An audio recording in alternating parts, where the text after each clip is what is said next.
अपराध के कुछ किस्से ऐसे हैं जिनका सच शायद ही कभी सामने आया हो, और ये सीरीज फिक्शन से भी ज्यादा खतरनाक है। रियल अपराधों की कहानी दिखाने वाले इस डॉक्यूमेंट्री शो में तीसरी कहानी ऐसी है जो भयानकपन की हद से परे है।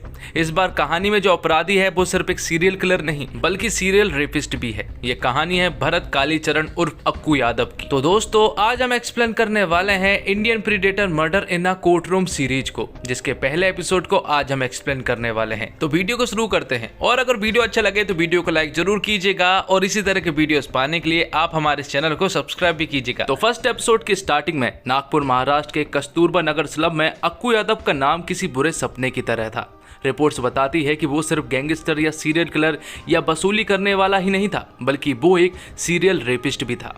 ऐसा आरोप है कि उसने 40 से ज्यादा महिलाओं का रेप किया, और कहा जाता है कि उसने इतने रेप किए थे कि कस्तूरबा नगर स्लम के हर दूसरे घर में उसकी एक विक्टिम थी। उसने सालों तक महिलाओं का रेप करना और उन्हें मॉलेस्ट करने का काम जारी रखा। तो साल 2004 में नागपुर पुलिस अक्कू को कोर्ट रूम में पेश कर रही थी। तभी वहां सैकड़ों महिलाओं की भीड़ आती है। इससे पहले कि कोई कुछ समझ पाता, पत्थर बरसने लगते हैं, और देखते ही देखते सैकड़ों महिलाएं चाकू हंसिया लेकर अक्कू पर टूट पड़ती है। किसी ने उसके कान काटे तो किसी ने उसके शरीर के विभिन्न अंगों को काट डाला।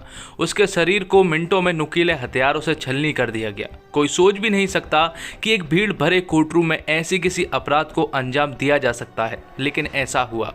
पुलिस से लेकर सीआईडी तक ने इस मामले की जांच की, लेकिन यहाँ अब तक अबूझ पहेली है कि आखिर हत्यारा कौन है। वो अक्कू जिस पर सीरियल किलिंग, सीरियल रेपिस्ट, मारपीट, वसूली के आरोप थे, या फिर वो सैकड़ों महिलाएं जिनमें कोई सब्जी वाली थी तो कोई साफ सफाई करने वाली। मामला बहुत गंभीर होता गया। लोगों के अंदर एक भय सा जाग गया था कि आखिर कोर्ट रूम के अंदर ऐसा कैसे हो सकता है। पुलिस ने इन्वेस्टिगेशन करना शुरू किया, उन महिलाओं के बारे में पता करने की कोशिश की, लेकिन वो सैकड़ों की तादाद में थी। इसके बावजूद उनमें से कुछ महिलाओं को पहचान लिया गया था, इसलिए पुलिस के द्वारा उनमें से कुछ 5 महिलाओं को अरेस्ट कर लिया गया और उन्हें लॉकअप में डाल दिया गया। लेकिन ये मामला यहीं पर नहीं रुकने वाला था, क्योंकि स्लम की महिलाएं बहुत ही जिद्दी थी और उन्होंने उन औरतों को सपोर्ट किया और पुलिस वालों को बताया कि इस सारे मामले में वो लोग भी उनके साथ थी, इसलिए उन्हें भी अरेस्ट किया जाए। लेकिन पुलिस वालों को उनके बारे में कुछ भी नहीं मालूम था। जिसके बाद स्लम की महिलाओं के द्वारा अक्कू और उसकी फैमिली के बारे में बताया जाता कि उसके 5 भाई थे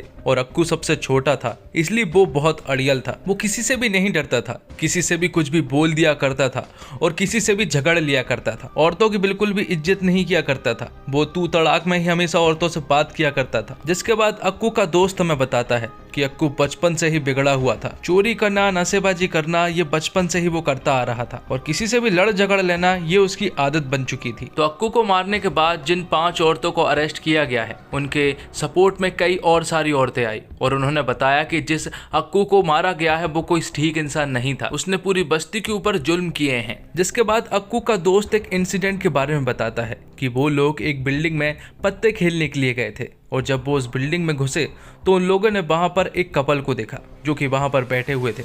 उन लोगों को देखकर अक्कू के दोस्तों के दिमाग में सिर्फ एक ही बातें चल रही थी कि वो किसी तरह से उस लड़के के सारे पैसे लूट ले। लेकिन जब वो पैसे लूटने लगते हैं तो यहाँ पर अक्कू के दिमाग में दूसरी बात चल रही थी, और उसने उस लड़की को धर दबोचा। तो इस सारे इंसिडेंट के बाद अक्कू को जेल हो जाती है, लेकिन जेल में भी वो ज्यादा दिनों तक नहीं रह पाता, क्योंकि जेल तो वो अक्सर आया करता है। जेल से छूटने के बाद वो अपनी बस्ती में आता है, जहाँ पर वो अपने दोस्तों के साथ पार्टी करता है। एक बहुत बड़ी भीड़ के साथ जब अक्कू पार्टी करता है तो कोई कुछ भी नहीं बोल पाता है, और जैसे ही रात होती तो सारी औरतें अपने घर के दरवाजे बंद कर लेती। अब अगले दिन बस्ती में एक व्यक्ति की मृत्यु हो चुकी थी, और जिस रास्ते से अर्थी को ले जाना था वहां पर अक्कू और उसके दोस्त पत्ते खेल रहे थे। बस्ती वाले जानते हैं कि अगर उसके सामने से अर्थी को लेकर गए तो वो कुछ भी कर सकता है, इसलिए जब तक अक्कू और उसके दोस्त पत्ते खेलकर वहां से नहीं गए तब तक बस्ती के लोग वहीं पर रुके रहे, और ऐसा कम से कम उन्हें 1.5 घंटा इंतजार करना पड़ा। जिसके बाद अर्थी को वहां से ले जाया गया, और फिर बस्ती में जैसे ही रात होती तो औरतों के लिए एक इनसिक्योर सा समय आ जाता, क्योंकि अक्कू किसी के भी घर में घुस जाता था और कुछ भी कर सकता था, और उसे कोई रोकने टोकने वाला भी नहीं था। इसलिए जैसे ही रात होती तो सारी औरतें अपने दरवाजे बंद कर लेती और बाहर निकलने का सोचती भी नहीं। अब जिन 5 औरतों को अरेस्ट किया गया है उनके सपोर्ट में बस्ती की सारी महिलाएं कोर्ट रूम के बाहर आ जाती है और धरना प्रदर्शन करने लगती हैं, क्योंकि ये काम सिर्फ 5 लोगों का नहीं बल्कि इन सारी महिलाओं का था और ये बात उन्होंने खुद ने कही थी। अब फ्लैशबैक के सीन में बस्ती की औरतें आशा भगत नाम की एक महिला के बारे में बताती है कि आशा भगत एक ऐसी महिला थी जो कि किसी से भी नहीं डरती थी। एक आशा भगत ही थी जो कि अक्कू से बिल्कुल नहीं डरती थी और उसका डटकर सामना किया करती थी। दरअसल आशा भगत का दारू बेचने का धंधा था और क्रिमिनल्स और गुंडे का वहां पर आना आम बात थी, तो लोगों से किस तरह से निपटा जाता है आशा भगत को ये बहुत ही अच्छे से आता है। उसे अक्कू के बारे में भी बहुत ही अच्छे से मालूम है और कहीं ना कहीं अक्कू को भी मालूम है कि आशा भगत ही है जो कि उसे नहीं डरती है। एक दिन आशा भगत प्लान बनाती है अक्कू को मारने का, क्योंकि अक्कू अब बहुत ही बुरे काम करने लगा था, औरतों को छेड़ने का, रेप करने का। इसलिए आशा भगत उसे मारने का प्लान बनाती है और वो इस तरह का प्लान बनाती है कि जब अक्कू ज्यादा नशे में होगा तो वो उसके ऊपर अटैक कर देंगे। ये बात उसने अपने आदमियों को समझा दी थी और जैसे ही एक दिन अक्कू ने ज्यादा शराब पी तो अचानक से आशा भगत के लोग उसके ऊपर अटैक कर देते हैं। वो उसे मारते तो हैं लेकिन यहाँ पर अक्कू किसी तरह से बच जाता है और भाग निकलता है, जिसके बाद अविनाश तिवारी नाम के आदमी ने अक्कू को खून दिया और उसकी जान बचा ली। उन दोनों के बीच में मित्रता काफी बढ़ने लगी थी। अविनाश एक ऐसा आदमी था जो कि सबसे बात किया करता था, लोग उसे पसंद करते थे क्योंकि वो सबके साथ ही मैच्योर होकर रहता था। लेकिन अक्कू को ये बिल्कुल भी पसंद नहीं आता था कि अविनाश आशा ताई से बात करे। इस बात को लेकर उसे काफी ज्यादा गुस्सा भी आता था। अक्सर उन दोनों के बीच में इसी बात को लेकर झगड़ा भी हुआ करता था, क्योंकि अविनाश आशा ताई से बात किया करता था और एक दिन हद हो जाती है जिसके कारण अक्कू अविनाश को मार देता है। वो अविनाश के ऊपर चाकू से वार करता है और उसकी जान ले लेता है और जहाँ पर उसने अविनाश को मारा था वहीं पर आशा ताई भी खड़ी हुई थी। तो यहाँ पर अक्कू ने जाते जाते आशा ताई से कहा था कि बचकर रहे, अगली बारी तेरी होगी, और इतना बोलकर उसे पुलिस ने अरेस्ट कर लिया था। और फिर सजा काटने के बाद जब अक्कू वापस आता है तो उसके दिमाग में सिर्फ एक ही बात चल रही थी कि किस तरह से आशा ताई को मारा जाए।